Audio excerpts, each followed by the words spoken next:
he is attacking people who are members of my political party writ large. If he's targeting you, are you the socialists and the communists? The socialists and communists, he's talking about us, right? It's not an amorphous thing. He's talking about his political enemies. I guess I take it personally. Right, and then again, that's a choice. During Jessica Tarlov's latest attempt to criticize Donald Trump, she openly admits that socialism and communism are part of her party, and Dana Perino immediately puts her on blast. Just watch. I do think, though, that having Freedom 250 versus America 250 was, I would say, a mistake, but it was definitely a choice that Donald Trump made and then allowed for people to say he's taking over the 4th of July. When you have a bipartisan group that is in charge of the holiday, and then you do your own thing, which is very much in service to you, and your speech is laced with patriotism about honoring our heroes and NASA, but also with attacks against your political opponents, which the socialists and communists, he's talking about us, right? It's not an amorphous thing. He's talking about his political enemies, and you're talking about the Save America Act, and that if you just get it passed. But if you took the Save America Act out, I don't think it was that political. But what you just said is that it goes back to the A block.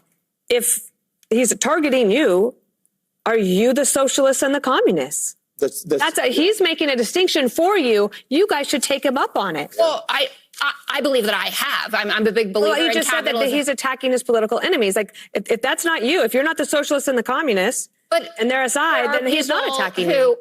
He is attacking people who are members of my political party writ large. Well, they're Democratic Socialists. That goes back to the A block then. But that is politics, because we're going to go vote in November for the midterms and again in 2028. And it is the same attack line that they've been using forever, where they just say, we're the ones who believe in capitalism. And these yahoos over here, who, by the way, it gets worse than just, calling us communists. You talk about the name calling and asking us about our patriotism. He regularly calls Democrats traitors and scum. You're talking about that night and that speech, and he didn't do that in that speech. Well, I think that, I guess I take it personally. Right, and then again, that's a choice. And the choice is, if you are not a socialist or if I were a Democrat, if I were Kim Jeffries or Chuck Schumer, I'd be like, damn right, sir.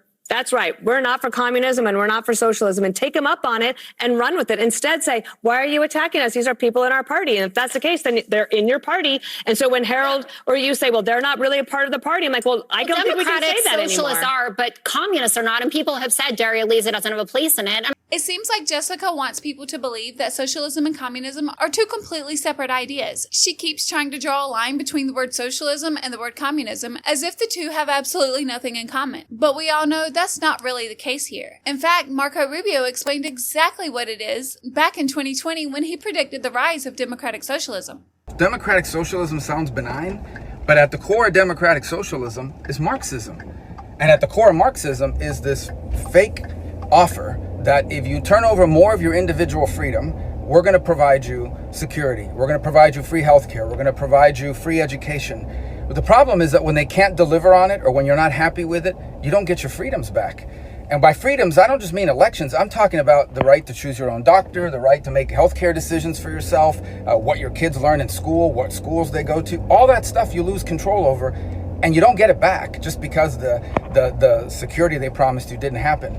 So that's what we're on the verge of having to decide here in this country. It's a reason why people flee countries that have this stuff. It's a big deal for America, and I hope people start waking up to that reality. Me too. But unfortunately, according to Jessica and many others on the left, Donald Trump being president during America's 250th birthday is a bigger issue than the fact that socialism has crept into their party. Just think about it. She's more offended by Trump condemning socialism than by the fact that socialism itself has gained influence within the Democratic Party. And so when Harold or you say, well, they're not really a part of the party, I'm like, well, I don't think we can say that anymore. Socialists are, but communists are not. And people have said Daria Lisa doesn't have a place in it. I'm turning it into what is a rally. The same thing happened at the Teddy Roosevelt at the library there, where he also talked about the Save America Act and that Republicans wouldn't lose an election for 100 years is inherently politicizing. And he's going to be president for 100 years. It feels like that. They're going to reanimate him. He's going to live. He's Lazarus. He's never going away. You'll have to force him out with tanks and generals and smelling salts, and he's still going to stay, and he's still going to be president.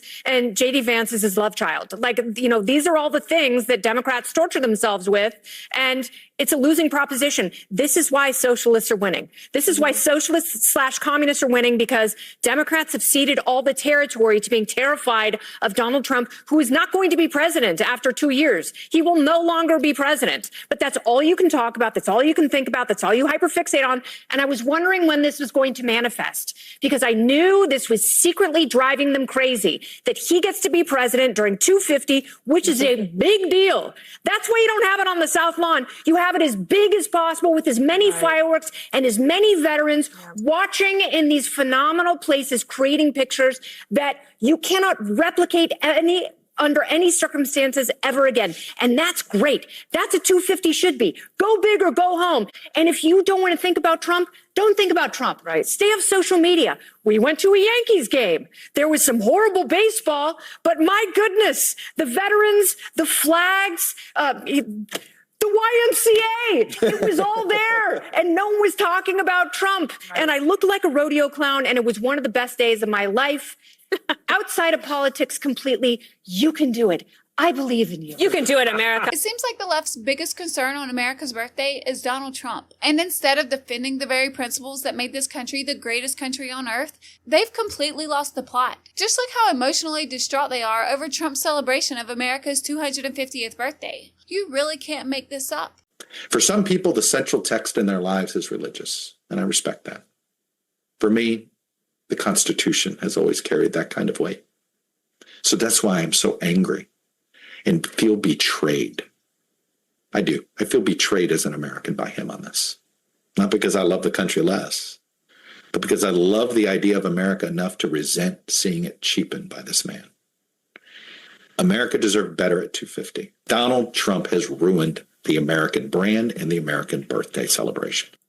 Don't Democrats spend too much time thinking about Trump? I mean, this is why you had so many Democrats saying they were not proud to be an American, because they go to bed thinking about Trump. They wake up thinking about him. Chuck Todd, he can't stop thinking about Trump. See what I mean? They've completely lost the plot. And Jessica wants people to believe that Donald Trump was attacking every Democrat when all he did was condemn socialism and communism. But did you notice the second Dana Perino asked that one simple question, the entire conversation shifted? And I feel like she made a pretty good point. If those ideologies really don't represent today's Democratic Party, then why not just say so? If you aren't a socialist or a communist, then how can you be offended by anything Trump said? I just feel like it should have been the easiest thing in the world for Jessica to say, you know what, you're right. Democrats don't stand for socialism or communism. But she didn't do that. No.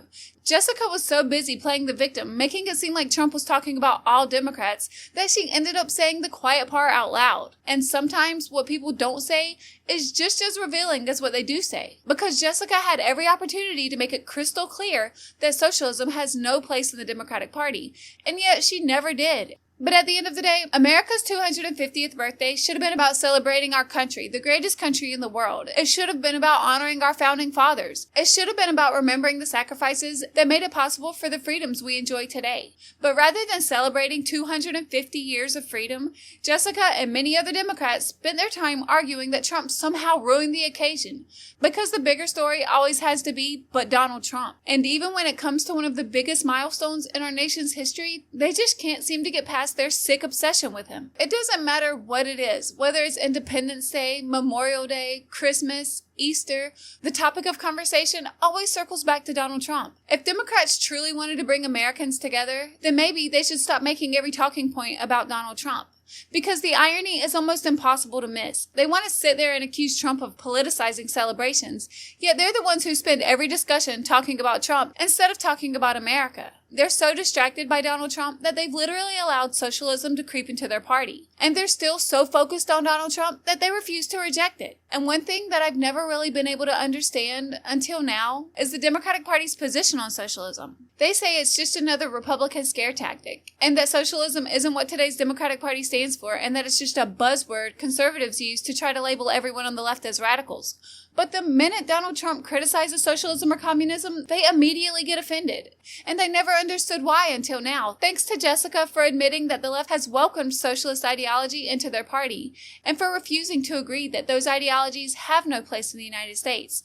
Just think about it. She had the perfect opportunity to clear the air, and instead, she blurred the lines, at least in my opinion. But I would love to know your thoughts on this in the comments below, and if you enjoyed this video, give it a like, and please consider subscribing to the channel. Thanks for watching, and I'll see you in the next one.